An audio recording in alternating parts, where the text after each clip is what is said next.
This is The Space Shot, episode 319 for March 29th, 2018. Assignment Earth.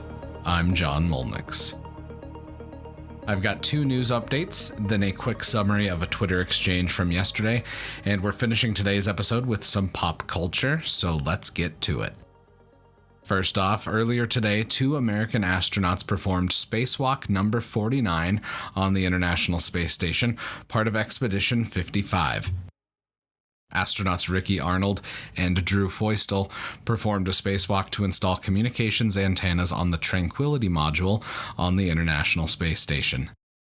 There was a pressurization issue with Feustel's suit early this morning, but after cleaning the seals, it checked out and the astronauts were able to get started on their spacewalk. I'm linking to a NASA Space Station blog post and videos in the show notes, so be sure to check them out if you'd like to know more about this EVA. Tomorrow morning at 7:13 a.m. Pacific Daylight Time, SpaceX is due to launch the 5th flight of 10 Iridium Next satellites. Tomorrow's launch window is instantaneous, with a backup window on Saturday, March 31st at 7:08 a.m. Pacific. According to the press release for this mission, quote, Iridium Next will replace the world's largest commercial satellite network of low Earth orbit satellites in what will be one of the largest tech upgrades in history. Iridium has partnered with Thales Alenia Space for manufacturing, assembly, and testing of all 81 Iridium Next satellites, 75 of which will be launched by SpaceX. The process of replacing the satellites one by one in a constellation of this size and scale has never been completed before. These new Iridium satellites will provide worldwide coverage for Internet of Things devices, commercial aircraft, and numerous other business and governmental applications. The Falcon 9 that's launching tomorrow previously flew on the Iridium 3 mission. SpaceX will not be recovering the booster after the launch tomorrow. The older Falcon 9 rockets aren't being reused multiple times because SpaceX has focused on the new Block 5 variant of the rocket that will allow for more rapid reusability with minimal refurbishment. The older Falcon 9 rockets that SpaceX has reused up to this point could land and fly again, but they required extensive refurbishment between flights. The link to the launch will be in the show notes, and I'll be sure to share it online as well, so don't miss it. If you're not following me on Twitter, you should be.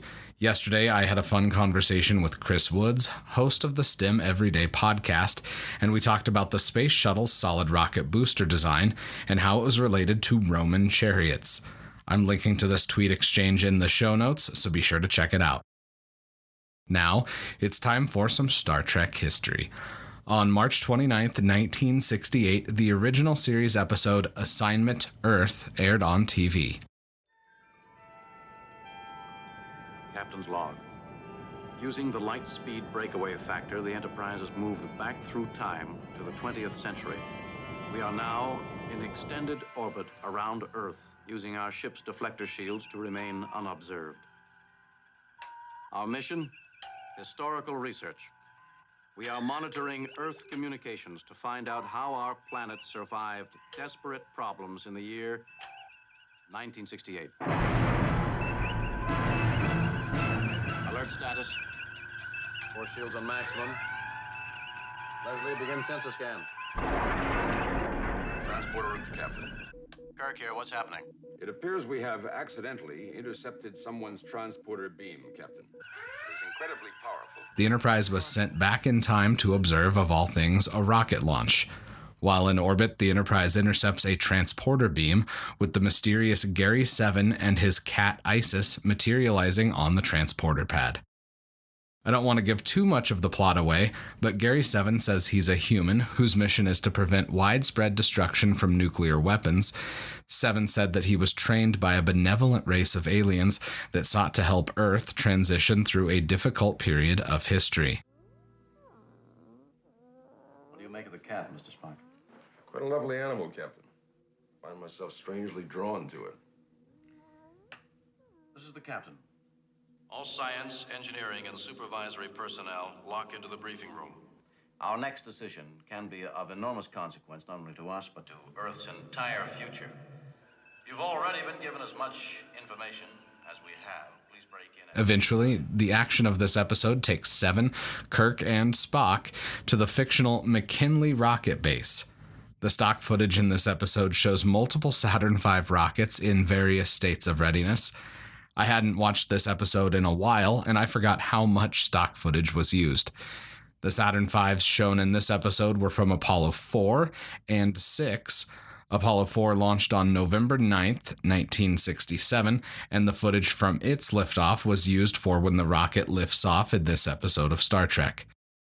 Apollo 6 was on the Crawler transporter as it made its way from the Vehicle Assembly Building to Launch Complex 39A in preparation for an April 4th launch in 1968.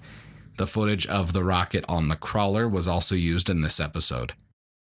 The payload for this Saturn V in this Star Trek episode was a nuclear weapon.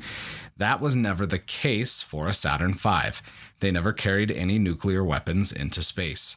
The only nuclear material that was launched into space by a Saturn V rocket was the SNAP-27 RTG that powered the Apollo Lunar Surface Experiments package left behind by Apollos 12, 14, 15, 16, and 17. In any case, one of the themes this episode explores was the Cold War fear of nuclear annihilation. It's interesting to note that the aliens referred to in this episode sought to help humanity through a difficult period in history. While Assignment Earth isn't a first contact movie per se, it does feature an alien race acting as a benevolent and friendly force, as opposed to a conquering force seen in many sci-fi shows. Tomorrow, we go to White Sands. I hope all of you have a fantastic rest of your day. I appreciate each and every one of you that listen to the podcast every day. Since you're here and I've got your ear, give me 30 seconds of your time. I'd be incredibly grateful if you could share the podcast with your friends and family. Tag one of them and let them know about your favorite episode. I'd also really appreciate it if you could venture into the Apple Podcasts app or your podcast app of choice and leave a review for The Space Shot. A steady stream of reviews helps ensure The Space Shot is more visible in the Apple Podcasts app. As always, the show notes have more information on today's episode. You can hit me up on Instagram and Twitter. Find me at John Molnix. I'm always up to chat.